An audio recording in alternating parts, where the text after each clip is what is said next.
tonga ty ny fotoanany fitoalady zay rahanao fiangonana evangelika saino le fotoana fandraisanao fiovana fahagagana fanasitranana fitahiana era avy amin'andriamanitra amin'ity taona ity ny fitoalady dia mitondra loha hevitra mafonja manao hoe ny fanomezan'andriamanitra fa hoy ny ten'andriamanitra raha fantatrao ny fanomezan'andriamanitra dia ianao nangataka taminy marobe ny fanomezana tian'andriamanitra homenanao maimaim-paona na ininona fanomezana irinao avy amin'andriamanitra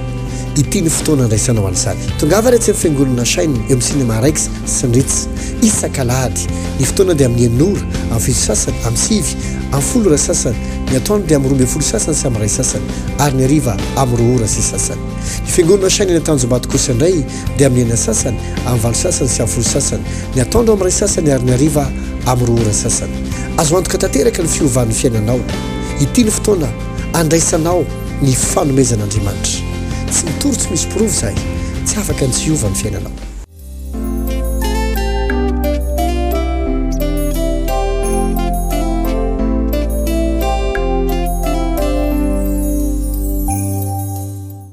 dia fanomiara-bantsika rehetra indray ny tenako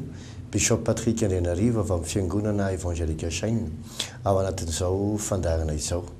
mino aho fa asoanao ny fandarantsika androany ary manasanao mba hitona ny olona namana izay ao an-tranonao na ny amin'izay toerana misy mba hanaraka ny fandarantsika fa tsy hanenenanao ny fotoana fo izay rahantsika eto androany eto am-pandroana dia te hampafantarantsika ny fotoana lehibe izay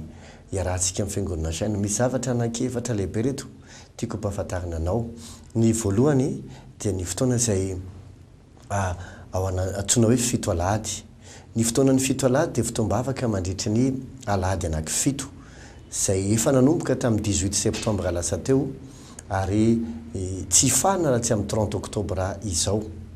izany hoe efa nanomboka tamin'ny 18 septembre sy ny 25 septembre dia tamin'ny alahady 2 octobre teo dia toy foantsika mandrapatonga ny 30 octobre ny loha hevitra dia ny hoe ny fanomezan'andriamanitra ny fanomezan'andriamanitra andriamanitra dia tena manana fanomezana be dia be dia be dia be homenantsika ary raha toanao ka vonona andray an'ilay izy dia afaka hanova tanteraka ny fiainanao ny fanomezan'andriamanitra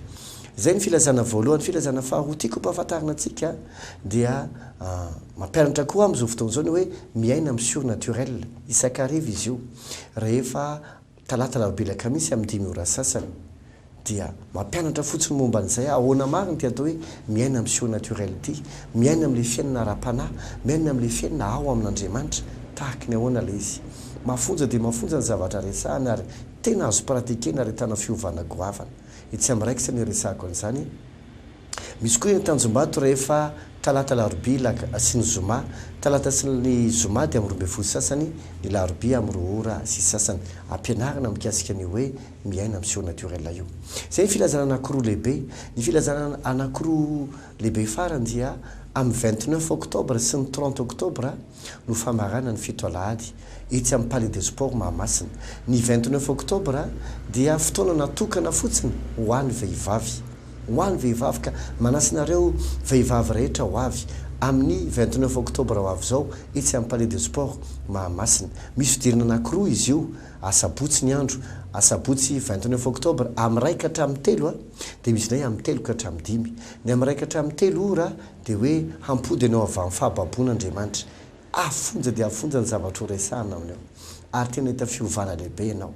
ny fidirana anankiray indray le amin'ny 3 ka hatramin'ny 5 dia hoe anisoanao mihoatra ny taloha izy zany zavatra any dia tsy hoe tema foroporona ny tadidadavina fa tena tao anaty vavaka tao anaty filomanosina tao anaty fifadikanina no namoahan'Andriamanitra hoe izao ny zavatra tiako resahanareo fa izao ny zavatra hitranga amin'ny fotoana io dia izay no antony anasana ny anabavy rehetra ho avy amin'ny 29 octobre etsy amin'ny Palais des Sports amin'ny 1 ka hatramin'ny 3 dia amin'ny 3 ka hatramin'ny 5 averiko le fidirana amin'ny 1 ka hatramin'ny 3 loha hevitra dia hoe ampody ianao avy amin'ny fahababoana izy fa ny amin'ny 3 ka hatramin'ny 5 loha hevitra indray dia hoe anisoanao mihoatra ny taloha izy ny alahady 30 octobre indray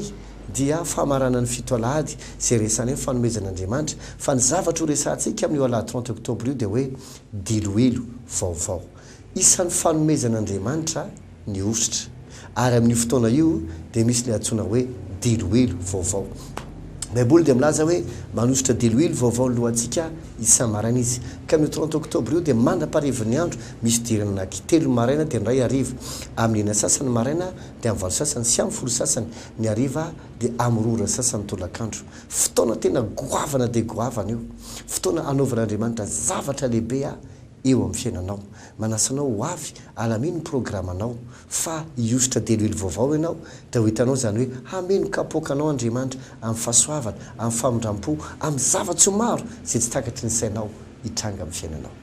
zay no mikasika ny filazana zay tiako ampahafantarana lavalava ihany la izy kanefa lehibe dia lehibe ny zavatra ho resantsika tsy tiako ho atao tsotsotra la izy fa mino favorianao ny zavatra zay resantsika izany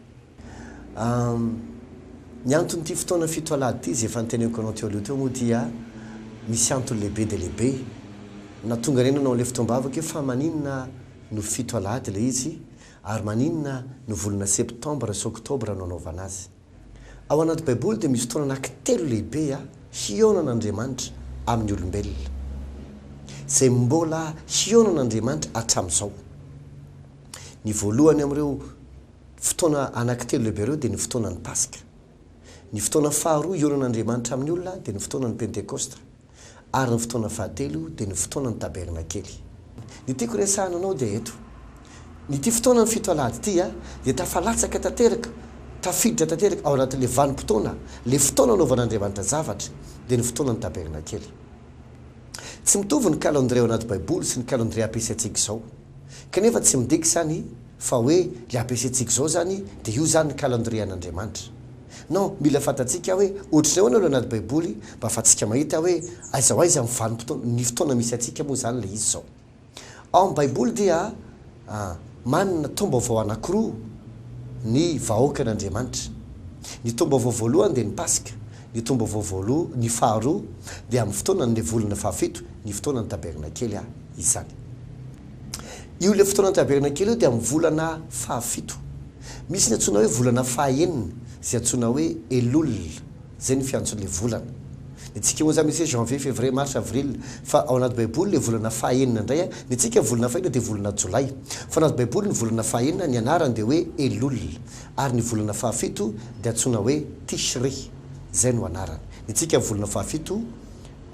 dia ny volana fahaenina mantsy azafady amintsika dia volana jona fa ny fahafito ny volana aogostra fa anaty baiboly ny volana fahaenina dia elol ary ny volana fahafito ny anarany dia tishri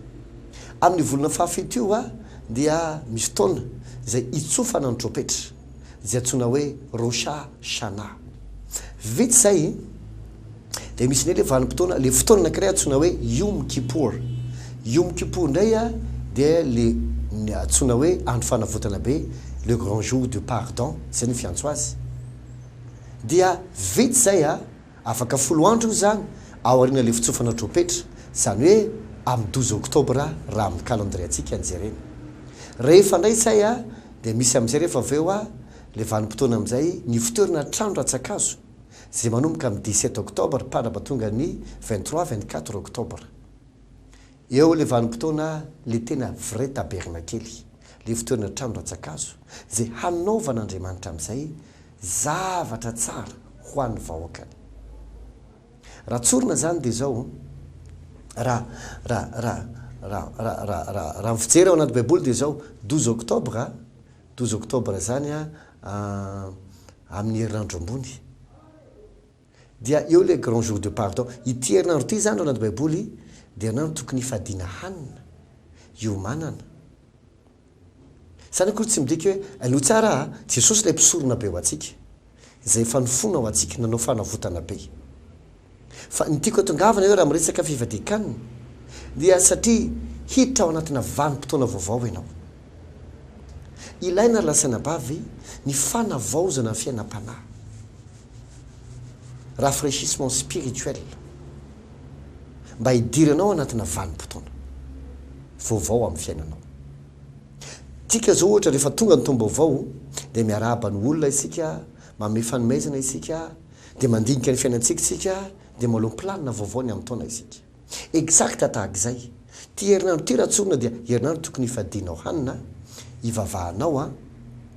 dia ametrahanao planina hoe zao am'zeny zay ny zavatra tiako tratrarina indray amin'ny fiarahana amin'ny tompo. Herinandro ampitsarako reo zavatra ara-moraly tsy milamina rehetra,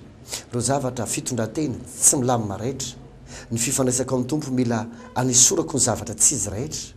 ary ampiakarako ny fiainam-panahiko indray hitady an'Andriamanitra misimisy. Mba hidirinao anatin'le vanim-potoana zay antsoina hoe vanim-potoana fanambinana amin'izay. Lay manomboka amin'ity oktobra dika hatrany tonga ny volana marsany. I zavatra lehibe ho ataon'Andriamanitra amin'ny fiainanao. Inona no tiako tenenina? Amin'ny alahady zao isika tonga dia lazaiko anao mialoha sahady. Ny zavatra ho resantsika ny fanomezana dia mikasika ny famindram-po sy ny fanafahana.